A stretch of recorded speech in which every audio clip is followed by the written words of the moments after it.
Ang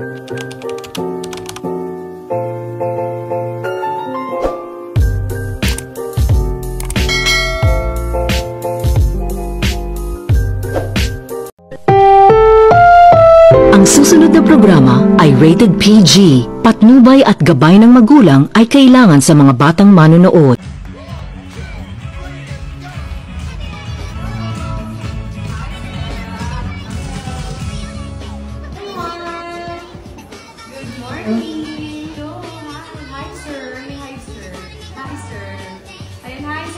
Here to learn from you today and to see you as Ako, excited lang po. Talaga? Actually, meron ako mga secret. Nahihirapan talaga tayo kung ano ba talagang ihahain natin para sa mga anak natin. Agree ba kayo doon? Aji, isa nga. Ganito ang gagawin natin sa fries. Ibubuhos natin, ipadali natin, ma-achieve yung gusto natin. Alright, so nalagay na natin.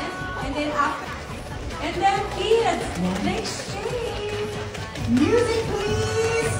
Guys, here is the video! Ang saya, ah. There you go! Masarap ba?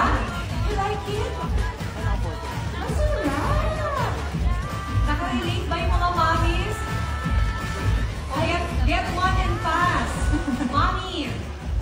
Kasi yung mga mommies. Okay, Mommy Iris is there. Don't worry. Okay, can I ask you guys, let's start with Martha. May technique para maging mas crispy siya. So, ang ginagawa natin, i-chop natin yung potato. Tapos, isusok muna natin siya sa water. Pero ako, ang ginagamit ko, very cold water.